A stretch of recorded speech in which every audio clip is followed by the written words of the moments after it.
রাজধানীর ঢেমরার ডক্টর মাহবুবুর রহমান মোল্লা কলেজের ভবনে ব্যাপক ভাঙচুর চালিয়েছে কবি নজরুল ইসলাম সরকারি কলেজ ও সোহরাওয়ার্দী কলেজের শিক্ষার্থীরা। এই ঘটনার পর মোল্লা কলেজে বিপুল সংখ্যক আইন শৃঙ্খলা বাহিনী মোতায়েন করা হয়েছে। পরিস্থিতি নিয়ন্ত্রণে আনতে টিয়ার সেল নিক্ষেপ করেছেন আইন শৃঙ্খলা বাহিনীর সদস্যরা। এর আগে সোমবার অর্থাৎ 25শে নভেম্বর দুপুর 12টার দিকে দুই পক্ষ দফায় দফায় সংঘর্ষে জড়িয়ে পড়ে। বেলা 2টার পর থেকে এই সংঘর্ষ চলমান।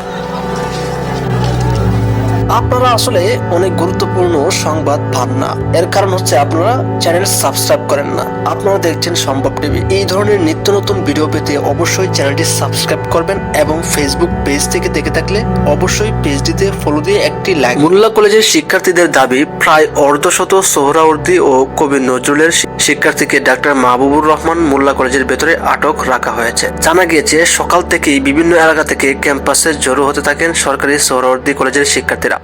সকাল 10টার দিকে তারা লাঠিসোঁটা হাতে বের হন কবি নজরুল সরকারি কলেজের দিকে। বেলা 11টার দিকে কবি নজরুল কলেজের সামনে থেকে মিছিল নিয়ে মোল্লা কলেজের উদ্দেশ্যে রওনা হন হাজারো শিক্ষার্থী। পরে মাহবুবুর রহমান মোল্লা কলেজে হামলা ও ব্যাপক ভাঙচুর করেন তারা। কবি নজরুল ও সোহরাওয়ার্দী কলেজের শিক্ষার্থীদের দুটি গ্রুপে ভাগ হয়ে মোল্লা কলেজের শিক্ষার্থীদের সঙ্গে সংঘর্ষ জড়িয়ে পড়ে। এ সময় দুই কলেজের শিক্ষার্থীরা মোল্লার চামড়া তুলে নেব আমরা সহ বিভিন্ন স্লোগান দেন। প্রত্যক্ষদর্শীরা জানিয়েছে, হামলার পর মাহবুবুর রহমান মোল্লা কলেজের গেট ভাঙচুর করে ভেতরে ঢুকে প্রতিষ্ঠানটির চেয়ার, কম্পিউটার, ল্যাপটপ, ডকুমেন্ট সহ মূল্যবান অসংখ্য জিনিস লুটপাট করে নিয়ে যাচ্ছেন কবি নজরুল সরকারি কলেজ ও সোহরাওয়ার্দী কলেজের শিক্ষার্থীরা। ফলে ধ্বংসস্তূপে পরিণত হয়েছে ডেমরার এই কলেজটি।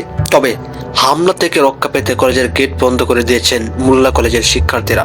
এর আগে অর্থাৎ 24শে নভেম্বর দুপুর 12টা থেকে ডক্টর মাহবুবুর রহমান মোল্লা কলেজের শিক্ষার্থীদের উপর হামলার প্রতিবাদে ঢাকা ও তার আশপাশের এলাকার 30টির বেশি কলেজের শিক্ষার্থীরা কবি নজরুল ও সোহরাওয়ার্দী কলেজের শিক্ষার্থীদের সঙ্গে সংঘর্ষে জড়ায়। জানা গেছে, গত বুধবার ভুল চিকিৎসায় মোল্লা কলেজের এইচএসসি শিক্ষার্থী অভিজিৎ হাওলাদারের মৃত্যুর অভিযোগে কলেজটির শিক্ষার্থীরা ঢাকা ন্যাশনাল মেডিকেল কলেজ হাসপাতালে বিক্ষোভ করেন। এক পর্যায়ে বৃহস্পতিবার কবি নজরুল ও সোহরাওয়ার্দী কলেজের ছাত্র দলের নেতৃত্বে শিক্ষার্থীরা আন্দোলনরত মোল্লা কলেজের বিক্ষোভকারী শিক্ষার্থীদের উপর আক্রমণ করেন। প্রতিবাদে রোববার ঢাকা ও তার আশপাশের এলাকার DMRC college, Notre Dame college, city college, Dhaka college, Nur Mohammad public college, Narayanganj সরকারি কলেজ, কিলগাঁও সরকারি কলেজ সহ 30টির বেশি কলেজের শিক্ষার্থীরা সোহরাওয়ার্দী ও কবি নজরুল কলেজে হামলা ও ভাঙচুর চালান এবং দুই পক্ষ দফায় দফায় সংঘর্ষে জড়িয়ে পড়ে। এতে অন্তত 40 জন শিক্ষার্থী আহত হয়েছে।